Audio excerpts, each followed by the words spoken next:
Soybean School on RealAgriculture.com is brought to you by BSF Canada and Syngenta Canada.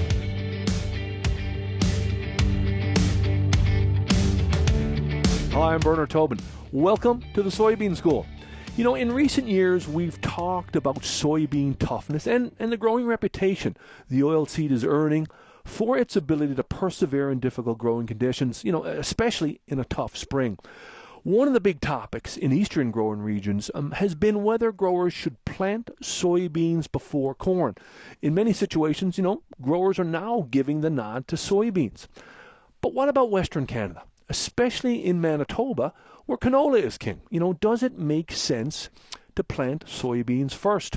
Well, to tackle this topic, I'm joined today by Manitoba Pulse and Soybean Growers production specialist, Laura Schmidt. Hi, Laura. Hey, great to have you on the Soybean School. Hi, thanks so much for having me. It's great to be here. Now, Laura, we all know that summer and late season moisture is key for soybean success. But let's start this off with how soybeans have performed in the spring in Manitoba. You know, how have they done in recent years? And, you know, I know we can get some tough conditions, especially late frosts. Oh, yeah. Well, I think in many ways, soybeans have really surprised us with their ability to handle some of these challenging spring conditions. I feel like recently we've had kind of all the flavors of spring. You know, it's been dry or wet. We've had early seeding or delayed with flooding. And even within those years, it's so much varied field to field on what kind of spring conditions those soybeans have been facing. But really kind of impressed with their ability. These late spring frosts, though, you mentioned, they're pretty tough. For the most part, though, last couple of years where they have occurred in those fields that they've hit, a lot of those soybeans were still safe below ground. So we weren't seeing too much for damage and those plants were able to recover. So we have been pretty fortunate there. We've also had some challenges though with soil crusting. So these soybeans struggling to emerge through a soil crust layer, or even challenges in those dry springs with seeding soybeans too deep that they're really struggling to get up out of the ground from that depth. So we'll see some of those stress symptoms like yellowing and in the cotyledons and these swollen stems in those two kind of scenarios there. But I've really been impressed where once they're out of the ground, those soybeans can really just recover quickly. They can really take off. They have an amazing ability to really recover from some of these stressful spring conditions, provided that those kind of growing points are up out of the ground. And they're just really resilient. Yeah. Unless when they're up and rolling. Hey, you know, we know that canola is being planted later, you know, into warmer soils to help it quickly grow through the flea beetle threat at cotyledon stage. You know, what's the potential for more growers to plant soybeans earlier, given that fact? Oh, yeah.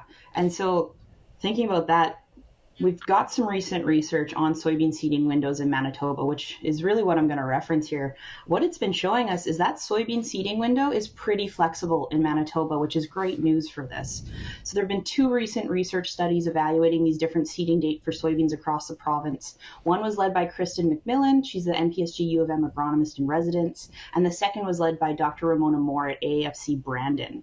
So results from both of those research projects are really showing us that soybeans can be successfully planted throughout the month of May. And occasionally we'll even see a bit of that yield bump from planting in the second week of May.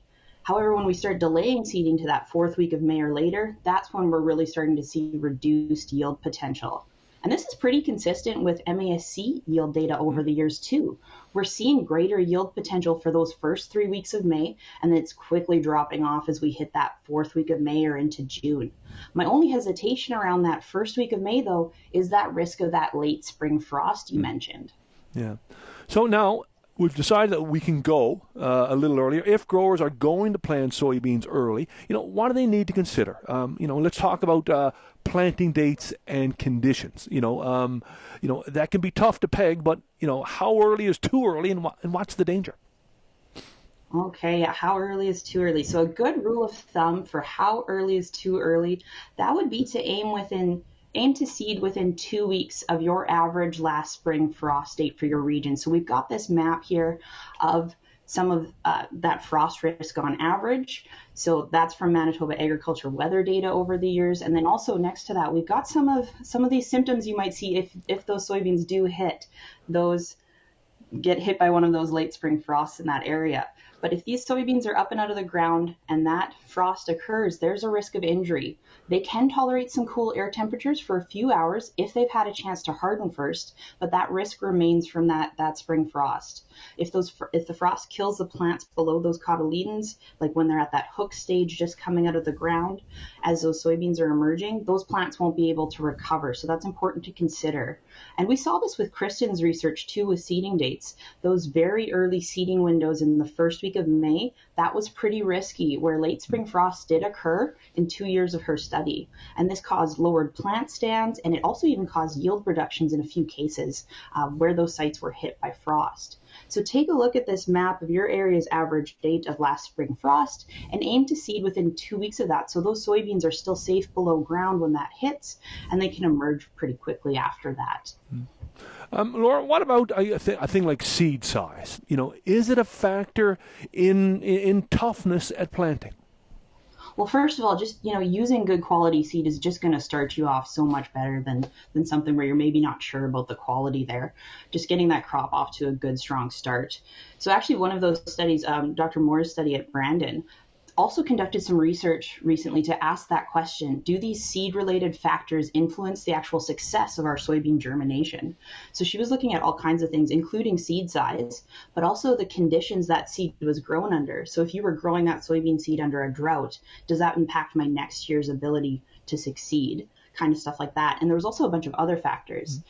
All of it really diving into how does that impact the germination speed at different temperatures. And she was doing that in a series of growth chamber studies.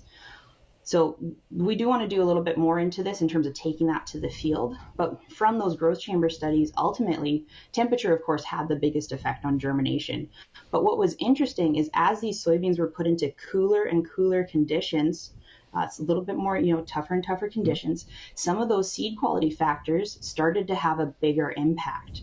So there, where seed size, for example, became more important was when it was cooler, where those larger seeds were generally a bit tougher and able to handle some of those cooler temperatures, which makes sense, right?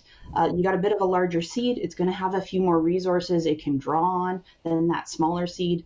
But ultimately, starting with good quality seed is really going to be an important factor to really establishing that strong crop. For sure. Now, what about seeding rates? If we're planting early, what's the rate, and how does it change as spring moves along? Soybean seeding rate's a hot topic, right? Because it's just so expensive, the seed that we're using. So at MPSG's On-Farm Network, we have hosted more than 100 soybean seeding rate trials because it's such an interesting thing to consider on our farm. And we've done that over the last 10 plus years. So from those trials, we are seeing a lot of flexibility in soybean seeding rates, more so than we would have originally expected. So we were seeing, seeding rates of 150 to 190,000 seeds per acre have maintained yield while minimizing those seed costs.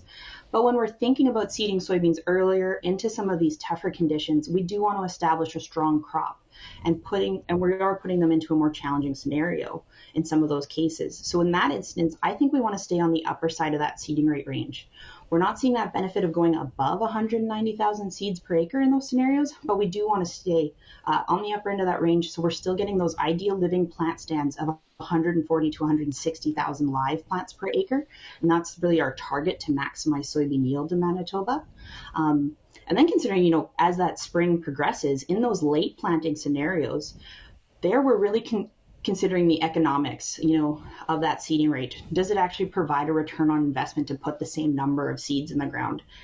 And we're really not seeing that at those later seeding dates. Reduced yield potential with that later seeding date. We can reduce our seeding rate in response if we're planting later, just to make sure we're getting the economic return on investment to our farm. Hey, final question for you, and that is, any advice for growers if conditions get rough after planting? Soybean fields can look pretty tough in the spring, but if the weather cooperates, they can come through some difficult situations. Yeah, exactly like you say. So I guess part of that is, remaining hopeful. But if you've got those fields where you're just not really sure or you do want to kind of keep an eye on them, I would say, keep an eye on them. Monitor your living plant stand in those fields.